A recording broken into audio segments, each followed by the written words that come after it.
30 minutes. That was all the time I had left until dinner service was supposed to begin for the most expensive event I had ever catered.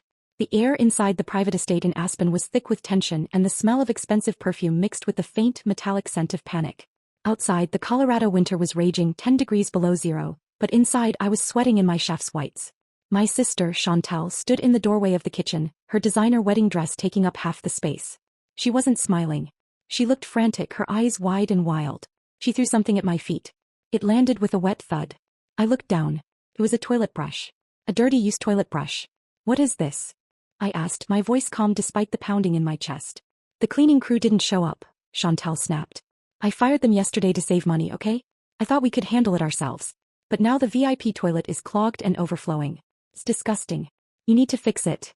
I stared at her. "You want me to clean a toilet? I'm your executive chef.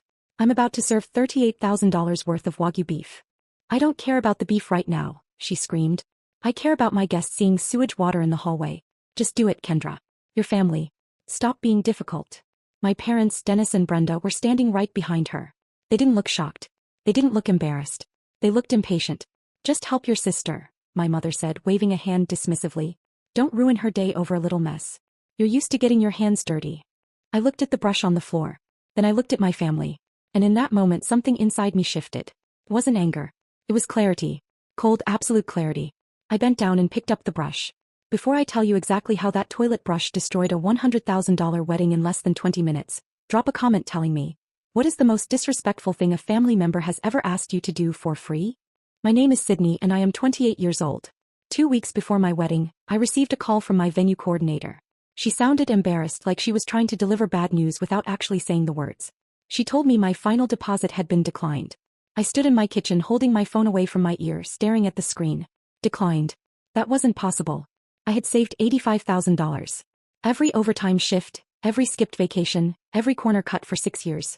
It was all sitting in my high-yield savings account, waiting to pay for the day I started my real life. I logged into my banking app. My thumb hovered over the icon, a small, cold knot forming in my stomach. When the screen loaded, the number 0 stared back at me. $85,000, gone. Under recent activity there was a single transfer. The memo line read simply, "Life-saving treatment Bali." Before I could breathe, before I could scream, a notification popped up on my screen. It was an Instagram post from my sister, Brianna. Selfie. She was reclining in a first-class seat, holding a glass of champagne, looking tanned and tragic. The caption read, "God gives his hardest battles to his strongest soldiers. Off to fight for my life. #Stage 4 survivor." I didn't cry. I didn't call her. I sat down on my floor and realized with terrifying clarity that my money wasn't borrowed. It was stolen. And my sister wasn't dying. She was going on vacation. Before I tell you what I did when I saw that photo, drop a comment and let me know where you're watching from and what time it is for you right now. I want to see how far this story travels. I walked into the bathroom and closed the door behind me. The smell hit me instantly, a sharp, foul odor that would have made anyone else gag. But I didn't react. I didn't cover my nose. I simply pulled on a pair of heavy rubber gloves I found under the sink and went to work. For 5 minutes, the only sound in that small tiled room was the sloshing of water and the rhythmic scrubbing of the brush. I was thorough. I was efficient. I cleaned that toilet as if I were scrubbing a burnt pot in my own kitchen. I didn't cry. I didn't curse my family under my breath. My mind was completely silent, a blank slate where only one thought existed: malicious compliance. When the water finally drained clear and the porcelain shone, I stripped off the gloves and dropped them into the trash can. I washed my hands at the sink, scrubbing them with soap for a full 20 seconds, watching the suds swirl down the drain. I dried them on a paper towel, checked my reflection in the mirror, not a single hair out of place, and opened the door. My family was still standing in the hallway looking smug. Chantel had a triumphant smirk on her face, the look of someone who had finally put the help in their place. My mother gave me a tight, approving nod. "See," she said. "That wasn't so hard, was it? Now hurry up. Guests are arriving." I didn't answer. I walked past them, my footsteps echoing on the marble floor, and pushed through the swinging doors into the kitchen. My sous chefs were frantically plating the appetizers, 50 tiny spoons of caviar and creme fraiche. The air was hot and smelled of searing meat and reduction sauces. I walked straight to the main wall near the walk-in fridge. There was a large red button behind a plastic safety cover. I lifted the cover and punched the button with the heel of my hand. Thump. The result was immediate. The roar of the ventilation hoods died. The hiss of the gas ranges silenced as the safety valves slammed shut. The sudden quiet was deafening. Every member of my staff froze, looking at me with wide, confused eyes. "Chef?" my sous chef Marco asked, holding a tray of partially torched scallops. "What's happening?" Seal and pack, I said. My voice wasn't loud, but in the sudden silence, it carried to every corner of the room. Wrap the proteins. Ice the seafood. Load the truck. We are leaving. Leaving. Marco blinked. But service starts in 20 minutes. Not anymore, I said. Move. The kitchen doors swung open, banging against the wall. Chantal stormed in, her face flushed. Why is it quiet in here? Why isn't the food going out? The first guests are asking for the lobster bisque. She stopped when she saw the staff wrapping plastic over the trays of Wagyu beef. Her eyes bulged. What are you doing? Stop. Uncover that. I stepped between her and my staff. I stood tall, my hands clasped behind my back in the parade rest position I had learned in culinary school. The kitchen is closed, Chantal, I said. What do you mean closed? You can't close it. You have a contract. I do, I agreed. And that contract requires me to adhere to all state health regulations. Specifically, the Colorado Retail Food Establishment rules regarding employee hygiene and disease control. I held up my hands, palms open, displaying them like evidence. I have just handled raw sewage and human waste at the direct order of the event organizer, I said, my voice cutting through the room like a cold wind. By law, the executive chef is now a biohazard. I am a vector for cross-contamination. I cannot touch food, utensils, or food contact surfaces for a minimum of 24 hours. And since I am the only licensed supervisor on this site, if I cannot work, this kitchen cannot operate. Chantal stared at me, her mouth opening and closing like a fish on a dock. You washed your hands. It doesn't matter, I said. The risk of norovirus and fecal coliform transfer is too high. I will not risk my license or the health of your guests. You ordered me to clean a toilet, Chantal. You just fired your own chef. To understand why I didn't scream, why I didn't fight back until that exact moment, you have to understand where we were. We were miles from civilization, high in the Rocky Mountains, in a private estate rental that cost more per night than most people make in a year. The air outside was thin and freezing, 10 degrees below zero, and the isolation was total.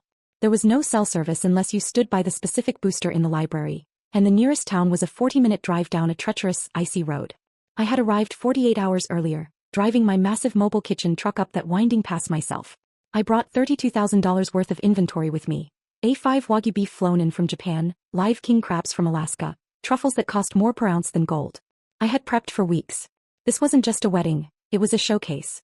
Chantal had promised me this would be good exposure, a chance to show my parents that my career choice wasn't a mistake. But the red flag started the moment I parked the truck. Chantal met me at the loading dock, not with a hug or a thank you but with a garment bag. She thrust it at me before I even turned off the engine. What's this? I asked. Your uniform, she said. I don't want you wearing that white chef coat. It looks too official. It distracts from me. I want you to blend in with the rest of the staff. I unzipped the bag. Inside was a gray, shapeless maid's uniform. It was cheap polyester, baggy and ill-fitting. It wasn't professional attire. It was a costume designed to make me invisible. To make me less than. I'm the executive chef, I said, my grip tightening on the bag. I wear whites. It's a safety standard, Chantal. It signifies cleanliness and hierarchy in the kitchen. It signifies that you think you're important, she countered, her voice dripping with that familiar disdain. You're here to serve, Kendra. Not to show off. Wear the dress or go home. I should have left then. I should have turned the truck around and driven back down the mountain. But I didn't. I took the dress. I put it on. Why? Because I had spent 29 years being trained for this moment. It's called the boiling frog effect. You don't realize you're being cooked until the water is already boiling. It started when we were kids. Let Chantal have the last cookie, she's smaller. Give Chantal your doll, she's crying. Help Chantal with her homework, you're the smart one. Over decades, being the bigger person just became code for letting yourself be erased. I had normalized the abuse so deeply that standing in a freezing parking lot holding a maid's dress didn't feel like an outrage. Felt like Tuesday. I thought if I just did this one last big thing, if I just gave her the perfect wedding, maybe they would finally say thank you. Maybe they would finally see me. So I put on the gray dress. I swallowed my pride. I went to work prepping the most exquisite meal of my life, unaware that I was just setting the table for my own humiliation. The humiliation didn't stop with the uniform. It escalated hour by hour like a slow-moving avalanche. By lunchtime on the day of the wedding, the temperature outside had dropped even further, a biting wind whipping snow against the massive windows of the estate. Inside, the great room was warm, the fireplace crackling, the air filled with the scent of pine and expensive candles. My family, Dennis, Brenda, and Chantal, sat around the long oak dining table, laughing and eating the lobster bisque I had prepared as a pre-ceremony lunch. It was a simple meal for me to make but rich and warming. I walked out of the kitchen, carrying a small plate with a ham sandwich I'd made from staff provisions. I intended to sit at the far end of the table just for 10 minutes, to get off my feet before the dinner rush began. As I pulled out a chair, my mother's hand shot out, stopping me. "Kendra, honey, no," Brenda said, her voice soft but firm, "the way you talk to a dog that's jumped on the sofa. Not in here." I froze, the plate hovering over the wood. "What? You smell like cooking," she said, wrinkling her nose delicately. "Like grease and onions. We have guests arriving soon to say hello. We can't have the room smelling like a diner." "I smell like lobster bisque," I said. "The same bisque you're eating." "It's just not appropriate," my father, Dennis, chimed in, not even looking up from his bowl. "Staff eat in the back. You know that." "I'm your daughter," I whispered. "Today you're the help," Chantal said, tearing a piece of crusty bread. "Go eat on the loading dock. The view is nice." The loading dock. It wasn't an enclosed porch. It was a concrete slab outside the service entrance. There were no heaters. I didn't argue. I couldn't. The boiling frog effect was in full swing. I was so conditioned to obey that my body moved before my brain could protest. I walked out the back door. The cold hit me like a physical blow, instantly freezing the moisture in my nose. I sat on a crate, shivering in my thin polyester maid's dress, eating a cold sandwich while snow gathered on my eyelashes. Through the window I could see them laughing, warm and golden in the firelight. But the final straw, the moment the frog finally tried to jump, came 2 hours later. I was back in the kitchen prepping the champagne service.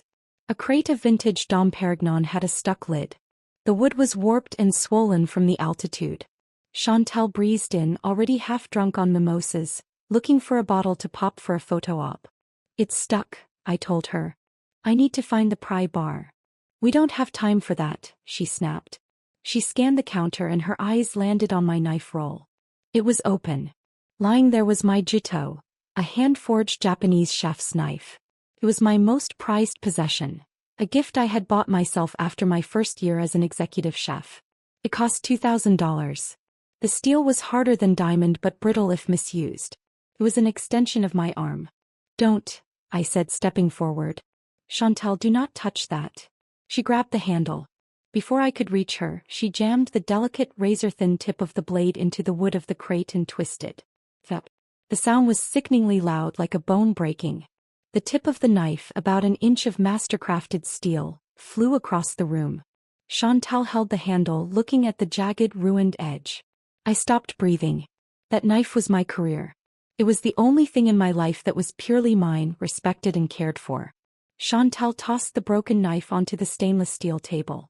It clattered, hollow and dead. "Oops," she shrugged. "Cheap metal. It's just a knife, Kendra. I'll buy you a new one at Walmart. Now open the crate." She laughed. In that moment the love I had for my family didn't crack. It died.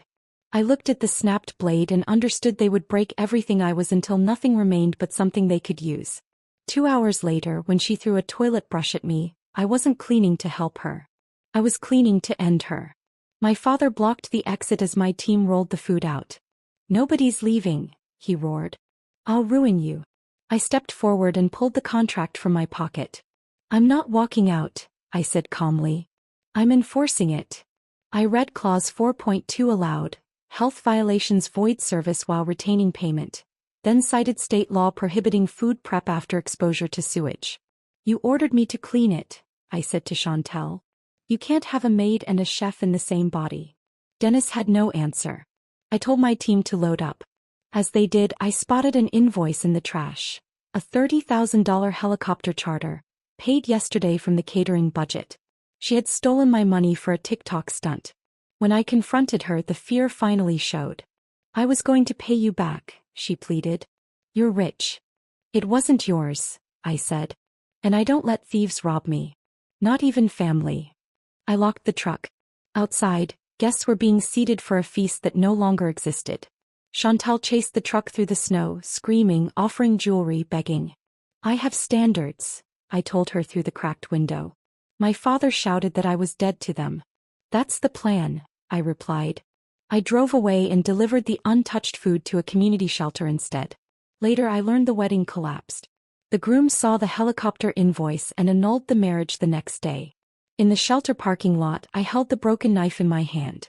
It wasn't just a tool. It was the last tether to the belief that if I were perfect enough, they would love me. I threw it away. I drove off alone, exhausted but free. I left them hungry. For the first time in my life, I wasn't starving for their approval.